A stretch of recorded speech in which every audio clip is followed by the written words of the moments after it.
Welcome to Running the Table, the podcast where we run through everything on the table in the world of college basketball. We got a taste of Big Ten play for one game as the Boilermakers travel to the RAC to take on a rather struggling Rutgers Scarlet Knights team, and their senior leadership was able to keep it strictly business and get the job done. But without further ado, let's run it. The Boilermakers have had a bit of a history with struggling with their opening game of Big Ten play in previous seasons, but they would not let themselves fall into the trap game this year. The RAC has been a tough place for Purdue to play, but this is also not your typical gritty Rutgers team. Purdue jumped out to a big first half lead and never looked back until the final buzzer sounded with the final score of Purdue 81, Rutgers 65. Rutgers was certainly determined not to let Purdue steamroll them from the jump, and their shooting was clicking a lot more than it had for the rest of the early season, with back-to-back threes by Francis and Buchanan to open things up. I guess Braden must have heard my dismay at his lack of shot hunting or just confidence to pull his shots, because he answered back with two early threes of his own, and the back and forth would go on for much of the first half. With a score of 20-19 Purdue, TKR knocked in an and one with just over 7 minutes to go, and that would spearhead another late first half run for the Boilers once again. Those last 7 minutes of the half would include a 20-8 run spearheaded by two threes by Jakari Harris and another from Liam Murphy to leave Purdue up 40-27 at half. The Kings of the first 5 minutes of the second half, Purdue would once again come out of the locker room hot, starting off those first 5 minutes with a 16-6 run to extend their lead to 23. Unfortunately, that pace didn't quite keep up, as Purdue lost their shooting touch just a bit, and a couple of Scarlet Knights woke up, particularly Haroon Zerno. That didn't stop Purdue from maintaining a comfortable lead for pretty much the entire half, but it did allow Rutgers to slowly but surely keep it a bit closer than it felt like it should have been. Still, with a 21-point lead with just under 5 minutes to go, you really felt Purdue settle maybe just a bit too much, allowing a couple late buckets to really turn this game into as close as a 14-point lead with a minute to go and finally settle at 16 with a final score of 81-65. Heading into the top performers, we start off with Trey Kaufman-Renn for Purdue. He ended up with 19 points on, once again, very efficient 7 of 11 shooting, tacking on 13 rebounds, another double-double for him, 3 assists, a steal, and 2 turnovers. And behind him is Braden Smith, who finally got his scoring back with 16 points in this one on 5 of 11 shooting, 4 for 8 from threes, great to see, with 3 rebounds, 8 assists, and 3 turnovers. For Rutgers, it starts with Dylan Grant, their typical leading scorer. He was tied for leading scorer in this one with 13 points on 5 of 10 shooting. He was 1 for 3 from 3, 2 for 2 from the free throw line, and tacking on 2 rebounds, a steal, and a turnover. Behind him, actually off the bench, is freshman Haroon Zerno, who had 13 points of his own on 5 of 8 shooting, 3 for 5 from 3, with a rebound, 2 assists, and 2 turnovers.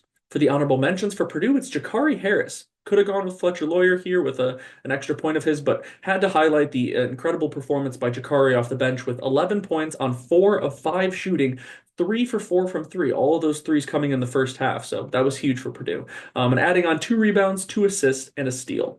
For Rutgers, it's Jamichael Davis, who had 9 points on 3 of 4 shooting, 1 for 2 from 3, 2 for 2 from the free throw line, and adding on 5 assists of his own.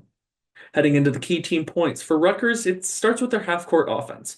As a team, this offense is nothing special, averaging 71 points per game, but them ending with 65 points in this one felt honestly lucky. Wild to be below average and still lucky, but Rutgers hit a lot of contested shots, random heaves at the end of shot clock, or just one-on-one moves as they were running out of time in any given possession. It did not feel like they had a great half-court offense, and they struggled to find easy shots. Purdue does have a good defense this year, and they did a pretty good job containing Dylan Grant, keeping him under his season average, but I would definitely contribute more of their struggles to their lack of offensive playmaking. Secondly, it's their unique rotation. Very rarely will you see a team go more than, let's say, 10 deep in any given game, except for maybe extreme foul trouble. Rutgers went 13 deep. You can only put 5 out on the court on any given time. But 10 of those players played double-digit minutes, and 6 of them were true freshmen. I don't know what Peichel's cooking up, but clearly it didn't really work in their favor. I think he's just throwing shit at the wall and seeing what sticks with his struggling roster, but I personally struggle to see how ever going 13 deep is going to be good for getting your guys in a rhythm on the court. It certainly made them balance their scoring a bit more, but for instance, a guy like Haroon Zerno really looked like he should have gotten more than just 16 minutes off the bench, since he scored 13 in those 16 minutes. Interesting to see what their strategy will be going forward for generating more offense. And lastly, it's their three-point shooting, actually a positive for them. This was a strange strong point for a team that averages around 35% from deep. They shot 8 for 17, good for 47% on the backs of a strong shooting night for Zerno, as well as 1 3 each from 5 other guys.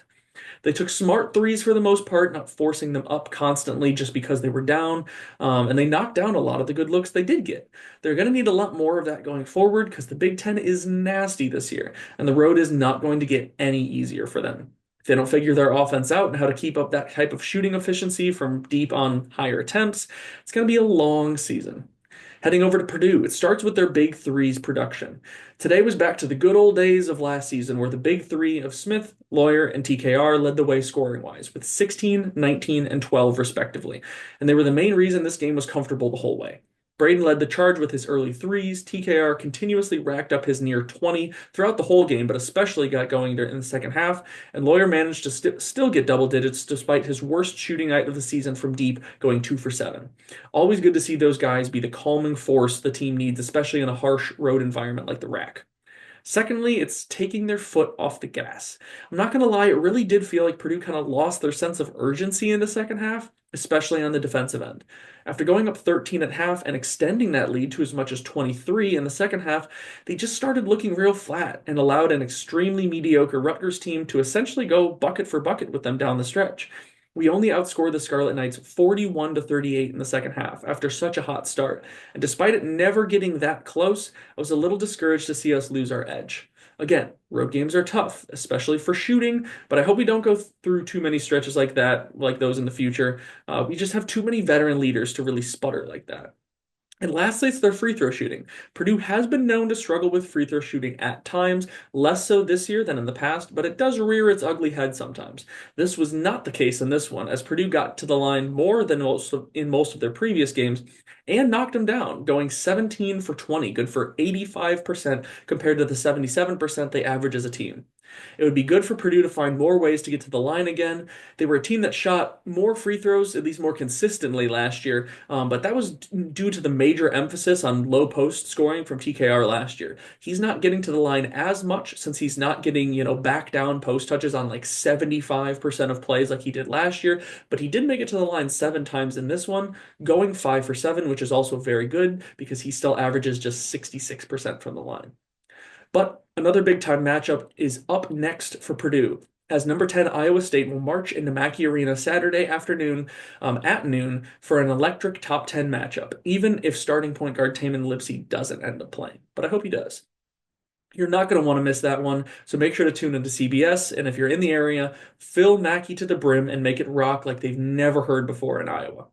But that's all I've got for today. The games keep rolling on, and the competition is surely heating up here in December. Keep an eye out for recaps as often as I can get them out, and let me know in the comments what you think about the Boilers' performance so far this year. But if you want more from us, like, comment, and subscribe, and until next time, I'm out.